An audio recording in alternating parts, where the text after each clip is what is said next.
She once knelt and read in silence, stripped of name and freedom. Now, with the blood of tyrants on her hands, she walks toward the light, dragging Gilead's final breath behind her. A cold wind howls over what used to be the Boston skyline. Fog shrouds the streets like a veil, as if mourning what the city has become. The war isn't over yet, not officially, but the tremors of collapse have begun. Underground factions are stirring louder than ever, whispers turning to battle cries, and the air smells of smoke and reckoning. June Osborne stands at the edge of the no-man's land between Gilead and Canada, her breath a thin mist in the air. Her hand clutches a bloodied letter, proof, evidence, and perhaps her final weapon. It's not just a message, it's a death sentence for the regime.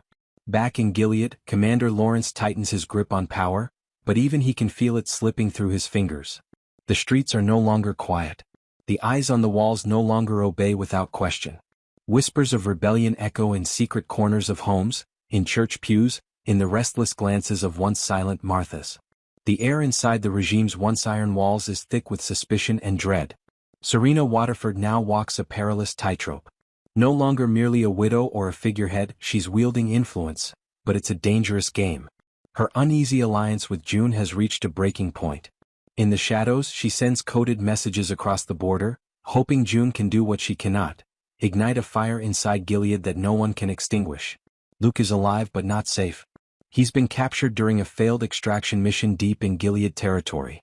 June believed he was dead for months, her grief hardened into a resolve that almost cost her everything.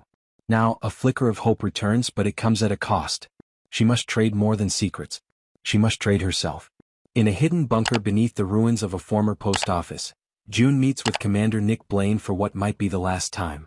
He looks tired, older despite the same youthful face. Loyalty has torn him in half for too long.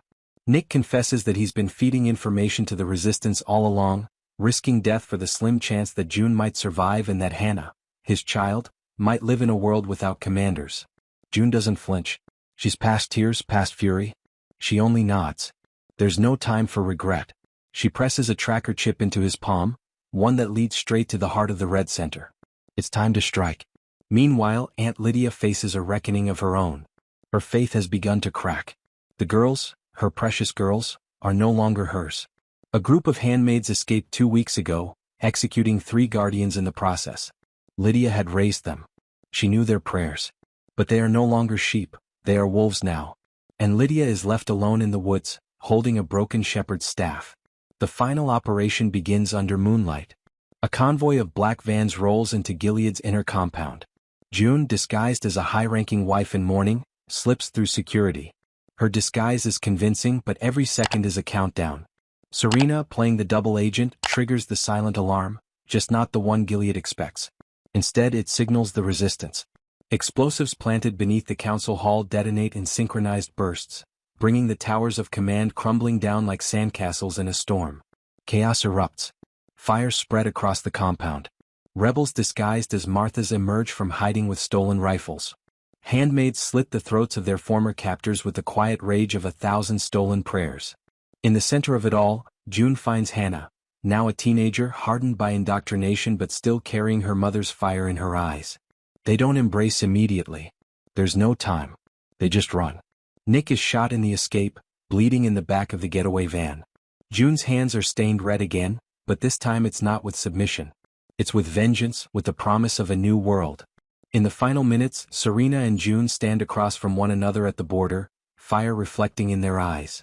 "You got what you wanted," Serena says, holding her infant son close. June replies quietly, "No. I got what she needed." And with that, June disappears into the Canadian woods, Hannah at her side, Serena left to face whatever remains of Gilead's ashes. Later, a voiceover plays, June reading from her smuggled letter to the world.